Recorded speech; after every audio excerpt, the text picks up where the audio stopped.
Welcome back to the Caregiver Minute, where every weekday family and professional caregivers gather to refine their skills, gain inspiration, and prepare to serve.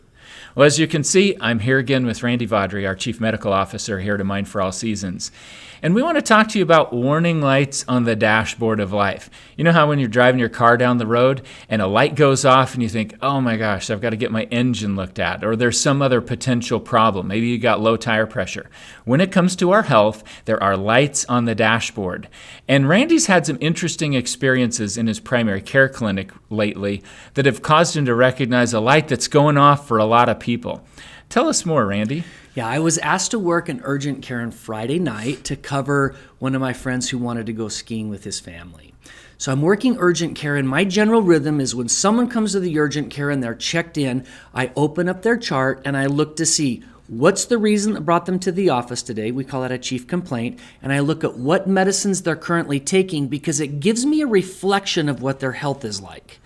And I was dumbfounded that almost every person during this particular shift, that's an exaggeration, it wasn't every person, but it was a lot, was taking Adderall. And for those of you who don't know what Adderall, it's a stimulant to help with attention deficit hyperactivity disorder. Well, I'm not a medication bigot, if you will. I don't look at medicines and say, oh, you don't need that, or why are you taking that? But it gives me insight and says, okay, well, what's going on? And so that particular night, I asked people, okay, so I saw that you're on blood pressure medicine and a little bit of attention deficit medicine. By the way, how long have you been on that? And they would say, oh, maybe 2 or 3 years. And I would say, oh, did you struggle with attention deficit when you were in high school? No, I got a master's degree and I did great in school. Well, so what happened? I don't know. I just kind of started feeling like I couldn't focus. I couldn't stay concentrated on things. I had difficulty remembering details and conversations about my work. And I work a very high stress job. I've got to pay close attention to those things. And I just couldn't do that anymore. In the back of my mind, I was thinking, dashboard light, there's a problem there, because dementia starts, the progression of the disease starts 20 or 30 years before the manifestation of I can't remember anything. So a 40-year-old that had great health and no neurological problems 20 years ago, and then now can't remember things and has attention deficit disorder, that's a warning sign. Something is not great inside the brain. It doesn't have anything to do with they should or they shouldn't. I get there's a legitimate challenge. And so I constantly start asking people, what do you think caused that? It's not like strep throat where you get an infection in your throat and then all of a sudden you get strep throat. You don't get an infection in your brain and all of a sudden get attention deficit disorder. So what's driving that? And people would say, I don't know.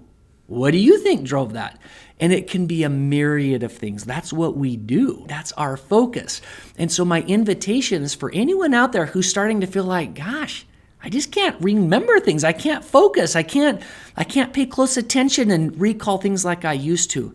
Pay attention to that, because those are things that we might now start identifying risk factors or triggers that we got to start plugging so that your brain stays healthy through the aging process. Now, one of the more common things that we see here in our work at A Mind for All Seasons is that people have post-concussion syndrome.